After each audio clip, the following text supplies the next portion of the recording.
Bom dia, boa tarde, boa noite. Não sei que horário que vocês vão ver esse vídeo.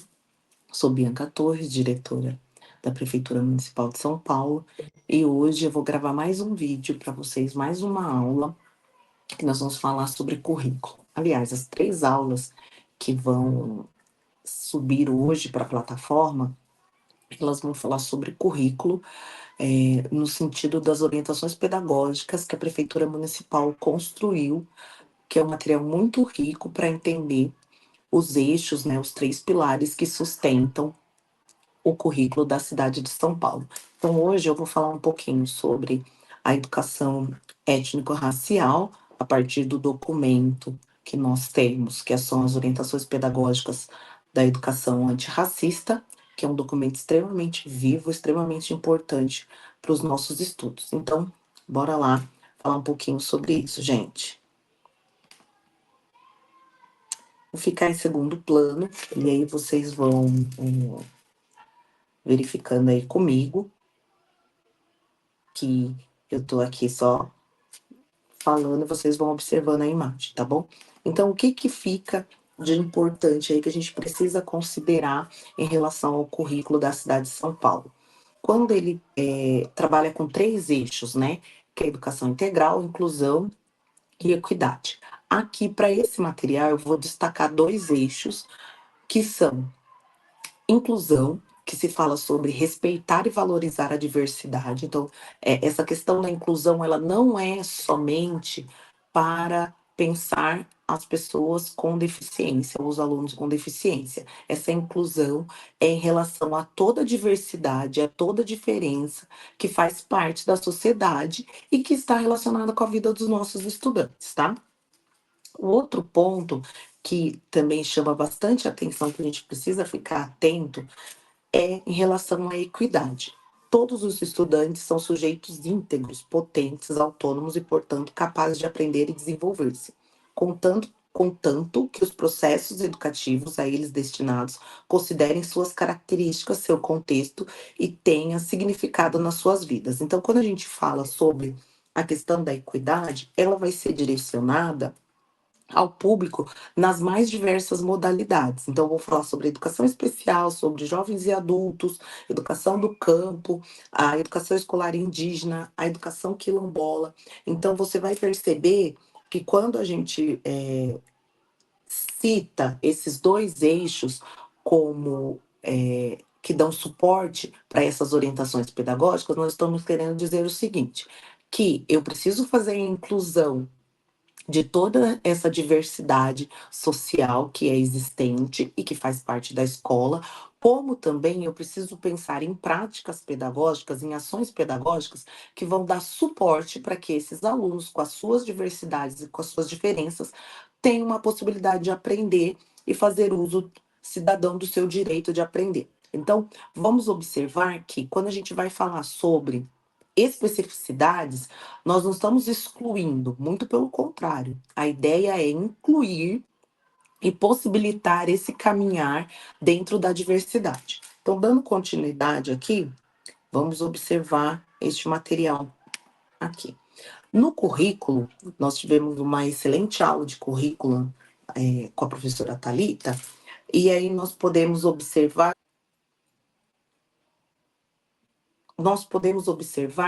que o currículo ele vai trabalhar de forma extremamente eh, ligada às ODSs e à Agenda 30. Então, nós precisamos ter isso em mente, principalmente em relação aos ODSs, porque nesses materiais que eu vou citar, vou falar um pouquinho sobre eles, em cada parte ele vai trazendo essa coligação, tá?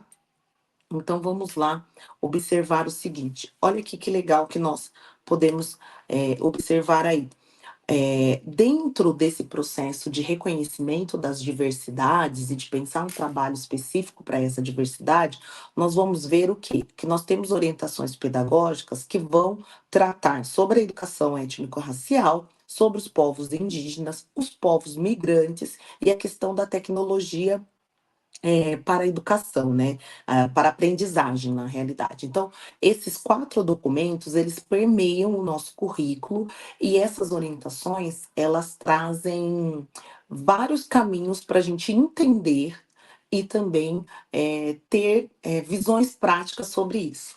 Então, neste primeiro momento, que eu vou dividir em duas aulas essa questão da educação étnico-racial, nós vamos falar um pouquinho sobre as leis, então, e como que as diretrizes curriculares nacionais para a educação étnico, nas relações étnico-raciais, elas trouxeram várias informações que depois vão permear o documento institucional. Então, aqui, a Lei 10.639 de 2003, que ela vem falar sobre a obrigatoriedade do ensino de história e cultura afro-brasileira. Logo em seguida, no ano seguinte, de 2004, nós temos as diretrizes curriculares nacionais, que vão falar sobre a questão das educações nas relações étnico-raciais. E depois, em 2008, nós vamos ter história e cultura afro-brasileira e indígena. Então, nós vamos ter uma modificação. Tanto a Lei 10.639 quanto a Lei 11.645 são leis que alteraram a LDB. Então, elas fazem a inclusão desse ensino obrigatório a partir de uma alteração na LDB. Então, vamos lá. Quais são os eixos norteadores em relação às diretrizes curriculares nacionais para as educações étnico-raciais, né? Para as relações étnico-raciais? Fortalecer o marco legal e a inclusão no Plano Nacional de Educação, política de formação, tanto para os profissionais das diversas áreas, como também para os gestores, política de material didático e paradidático, gestão democrática e participação social, avaliação e monitoramento das políticas públicas de enfrentamento à desigualdade racial e condições institucionais. Então, a gente pode perceber que, a partir da Lei 10.639, com o advento das diretrizes curriculares para as relações étnico-raciais, nós observamos que foram traçados alguns eixos que vão justificar até hoje a questão da produção e da distribuição de materiais. Então, quando hoje nós temos um livro paradidático no qual vai tratar sobre a mitologia africana, né? Então, vai falar sobre os orixás e a sua mitologia, vai contar um pouco sobre essa história. Isso está respaldado nessa lei e nessas diretrizes, tá? Porque é um dos eixos norteadores. Então, quando a gente observar essas questões, principalmente questões de concurso, nós temos essa questão desse respaldo legal que vem trazendo esse advento. O que, que é importante a gente observar quando a gente fala desta situação? Vou aumentar para que vocês possam ver melhor esta questão. Quando a gente fala, por exemplo, que tem como objetivo discutir o reconhecimento e a valorização, ou seja, eu preciso reconhecer a identidade, a história, a cultura e valorizar. Não é só dizer que ela existiu e assim, e ponto. Ela precisa ser valorizada, ela precisa ser colocada como um ponto que fez parte da construção da sociedade brasileira, do povo brasileiro, da cultura brasileira como um todo, tá? E isso precisa ser uma garantia que esse reconhecimento, igualdade e valorização das nacionalidades. Então, isso o que quer dizer? Por exemplo, a gente fala sobre a mitologia grega, mas a gente não fala sobre a mitologia africana. Por quê? Porque isso precisa de uma garantia, precisa acontecer constantemente dentro dos ambientes escolares, porque isso é uma forma de reconhecimento e de valorização dessa identidade, dessa história e dessa cultura, tá? Esta situação, aqui eu estou destacando bastante as relações étnico-raciais, e ela vai também servir para pensar a questão dos povos indígenas. Então, quando a gente vai falar sobre o documento em relação o documento das orientações pedagógicas dos povos indígenas, nós também temos que ter em mente que é preciso fazer o reconhecimento, a valorização daquela cultura, daquela história, daquela identidade, e isso tem que ser uma garantia. E tudo isso vai ser desenvolvido na educação básica, em todos os níveis e nas modalidades. tanto na formação inicial quanto na formação continuada. Então, por exemplo, quando se tem cursos, se divulga cursos em relação à educação étnico-racial, ou então à educação indígena, nada mais é do que cumprindo essa legislação. E esta, esse desenvolvimento ele vai orientar e trazer princípios e fundamentos para todo o planejamento, toda a ação que a gente precisar desenvolver dentro da unidade escolar. E qual é o foco principal dessa legislação e dessas diretrizes? É pensar que se nós estamos propondo uma educação para cidadãos atuantes e conscientes, considerando que nós estamos numa sociedade multicultural e pluriétnica, nós vamos construir melhores relações étnico-sociais, ou então essas relações vão ser mais positivas numa nação, em busca de uma nação mais democrática. Então, aqui, gente, nós não podemos perder de mente que a cada dia nós temos presenciado, nós temos visto, nós temos lido em jornais sempre situações de preconceito, de discriminação e principalmente do racismo. Então, essa proposta, que não é nova, porque ela vem de 2023, a lei, depois de 2024, a questão das diretrizes curriculares nacionais, ela pensa numa sociedade que vai ser mais democrática, considerando todas essas diversidades.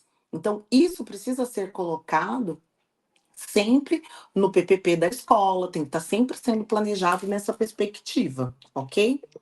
Então, dando continuidade aqui, que eu acho que é bem interessante essa discussão, quando a gente pensa que ela fomenta a questão dos próprios documentos institucionais que vão para a unidade escolar. Então, quando se fala lá sobre políticas públicas, que é um dos eixos fundamentais das DCMs, você vai observar, por exemplo, o Programa Nacional de Livro Didático. Então, esse Programa Nacional de Livro Didático precisa pensar uma sociedade antirracista, então ele se baseia em alguns pontos. A construção de uma imagem positiva, tanto da cultura afrodescendente, a cultura africana, quanto do próprio afrodescendente. Então, quando a gente pensa nessa cultura positiva, construção dessa imagem positiva, nós vamos ver que em vários documentos a prática não é destacar todas as mazelas por qual o povo africano passou, ou então destacar que eles foram escravizados. Não, não, não. A questão é elevar essa posição, ou seja, colocar que este povo passou por tudo isso, no entanto, foi construída uma imagem positiva. Então, falar sobre a cultura, falar sobre as lendas, né? Falar sobre a questão da comida, das indumentárias, sempre valorizando essa cultura, e não apenas enfatizando a questão da escravidão. Visibilidade, valores, tradições, organizações e saberes. Então, essa visibilidade, ela vai trazer sobre o povo ao qual se destina essa documentação, essa legislação, destacar as tradições e as organizações, os saberes. Por quê? Quando a gente, é até interessante a gente destacar isso, porque tanto em relação aos povos indígenas, quanto em relação aos povos afrodescendentes, se tem uma ideia baseada no conceito eurocêntrico de que esses povos eram uma tábua rasa, eles não tinham conhecimento, eles não tinham valores, eles não tinham tradição, eles não tinham uma cultura, e que os europeus vieram para salvá-los. Então, em vários documentos é feita essa questão, é feita essa discussão em relação a essa visão colonialista. E essa visão precisa ser cada vez mais rediscutida, ou seja, repensada, de que este povo trazia uma cultura muito forte e essa cultura permaneceu mesmo diante de tanta opressão. Então, o que nós estamos colocando aqui é que estas temáticas que precisam ser discutidas e elas vão aparecer no Programa Nacional do Livro Didático, elas vão destacar as relações, então, as relações étnico-raciais, vão destacar o preconceito, discriminação e violências. E essas violências, elas podem ser culturais também, que a gente vê muito essa questão, né? E quando eu entrar na discussão do material em si, eu vou pormenorizar um pouco essa temática, tá, gente? Então, vamos continuar aqui para eu mostrar outro ponto para vocês aqui. Então, como que este material vai aparecer para nós, e como ele precisa ser articulado, né? Então, vamos lá. O conteúdo. Então, diante daquilo que nós vimos no slide anterior, as diretrizes, elas orientam que esse conteúdo esteja no cotidiano escolar, ou seja, ele perpasse todas as disciplinas, todas as possibilidades de discussão, mas que particularmente na educação artística ou artes, literatura, história e história do Brasil, ele esteja mais presente. E numa articulação, ou seja, a reeducação das relações étnico-raciais, trabalho conjunto dos processos educativos escolares, das políticas públicas e dos movimentos sociais. Isso quer dizer o quê? Que é, todas as mudanças que vão trabalhar com essa questão étnico-racial, cultural, pedagógicas e políticas, elas não vão se limitar à escola. Então, é interessante saber quais são as políticas públicas que reforçam a valorização desta cultura, quais são as políticas públicas que vão trazer o povo negro e o afrodescendente para o centro dessa discussão, como que se vai quebrar os preconceitos raciais e a intolerância religiosa que perpassa toda a questão do racismo estrutural que a nossa sociedade tem. Então, nessa parte inicial, nós temos essa visão das BCNs, que elas vão direcionar todo um trabalho em relação à política da educação para as relações étnico-raciais, tá? No próximo vídeo, nós vamos falar um pouquinho sobre este material, eu vou pormenorizar este material, que é o material sobre educação antirracista, orientações pedagógicas, povos afro-brasileiros, tá bom? Então, eu desejo para vocês um excelente estudo. Nos vemos em mais uma aula. Abraço!